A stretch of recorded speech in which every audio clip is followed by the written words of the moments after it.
saw it. No, I've seen it. It's great. It's great. How many times have you watched that thing?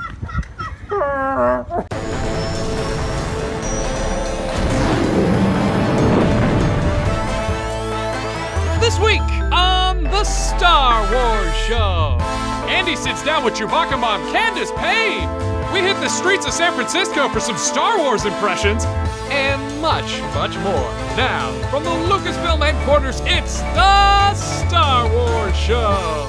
Hello, I'm Peter Townley. And I'm Andi Gutierrez. Welcome to the Star Wars Show, the only show on the internet whose title was almost Han Solo. Show Dameron was taken. My vote was for C-3PO. Obi-Wan Kenobi. Let's break some news then, huh? First up in news, have you seen the key art for Star Wars Celebration London yet? No, but I have a feeling you're about to reveal it. It's like you're reading my thoughts off of a teleprompter. Yes, the Star Wars Show is proud to reveal the key art for Star Wars Celebration right now. The art features the cast of The Force Awakens looking quite stoic, and below them is a gorgeous rendering of the characters from Rogue One. Aside from the cast, there's also a squadron of Death Troopers, the black armored troopers we saw in the trailer. And down below on the left is your first clear look at the brand new Shore Trooper. Also on the poster are a new class of AT-ATs called AT-ACT, which stands for All-Terrain Armored Cargo Transport. Rogue One news confirmed! Boom! News high five! And switching over to comics now because it's Wednesday, Andy, new comic book day, and the first pages for Marvel's Star Wars The Force Awakens adaptation were unveiled today. Written by Aftermath's Chuck Wendig with art by Luke Ross, the 6-issue comic will be available on store shelves June 22nd.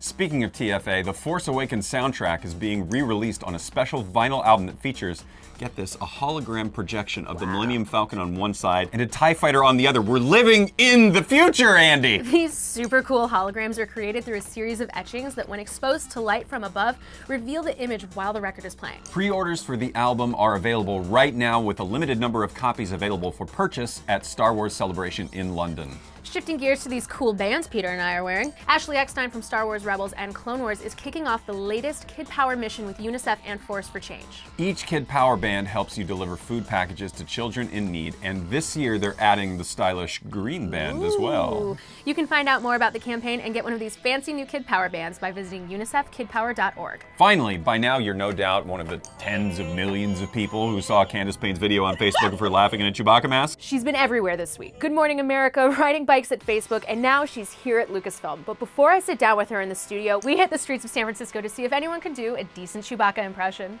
Huh. Okay. A little more lumpy than Chewie. Hello, Matt Lieb here in San Francisco. Chewbacca is one of my favorite Star Wars characters, especially his voice. So we decided to go around asking people to give us their best impression of Chewbacca. Check it out. Give me your best Chewbacca impression.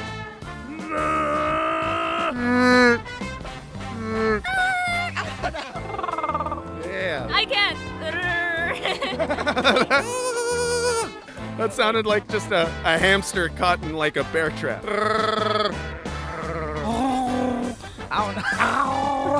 That was like a really soulful cat. Just. That is not Chewbacca. Welcome back to the Star Wars Show. We have managed to snag the most popular woman in the galaxy right now, Candace Pain, also known as the Chewbacca Mask Lady. How has your week been going? Crazy.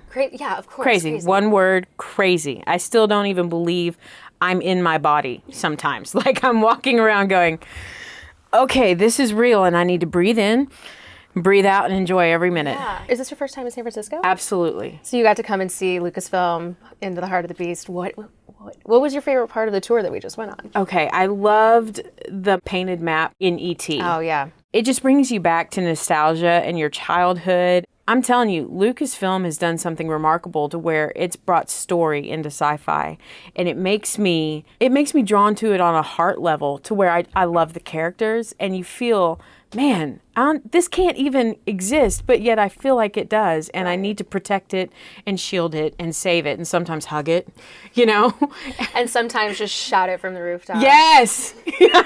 Yes! So the whole family Star Wars fans? Yes. Yeah, I saw a picture Yes. that you dressed up for Halloween last year. You were Yoda, I was right? Yoda. Your husband was Chewbacca. My husband was Chewbacca. Tell you the cutest moment ever. My son also has the exact same kid version of the onesie. So I woke up and go to the living room and I see them snuggling on the couch together and they're both in their Chewbacca onesies and I was like, I don't think my heart has ever been more full in my life. That's probably one of the best things you can walk out to. You're Yes, like, nice. my two favorite guys in the whole world dressed as Chewbacca. It's like the great, I just wanted Wookiee love right then. I was like, come here. Have you been a Star Wars fan, since forever? No. No. You're relatively new? Relatively. That's cool. My husband and I got married almost 15 years ago, and I had never seen any of them. He actually introduced it to me, and I was like, why in the world haven't I seen this? This is amazing. We went to the movie theater and saw episode 1, 2, and 3. And I remember that was one of our coolest dates, is just sitting in this sports bar, and we were just holding hands watching Revenge of the Sith. And I'm telling you, those are the moments that you think back and you go, why are we so drawn to this dynasty of films? It's incredible storytelling.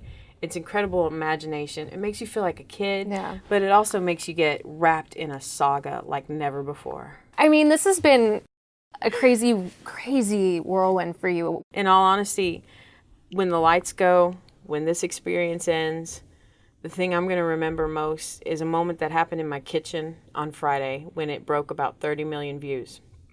I turned off everything that had a ding or a notification. Oh my God, that must have been... I was intense.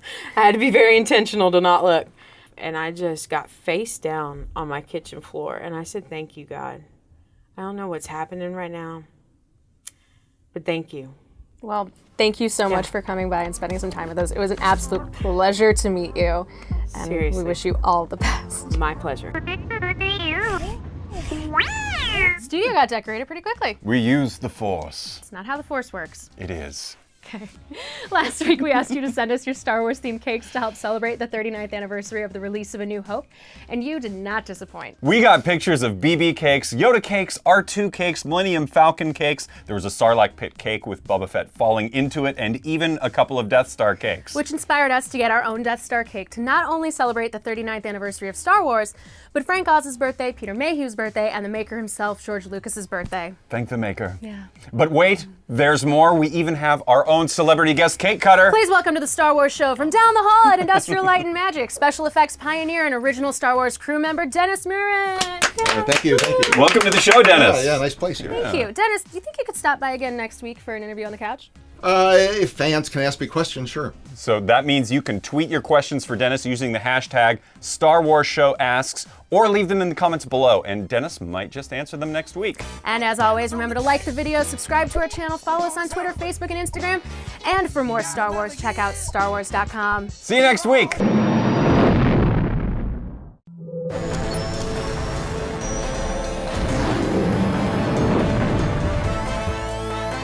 This week on the Star Wars Show, Andi sits down with the band Churches.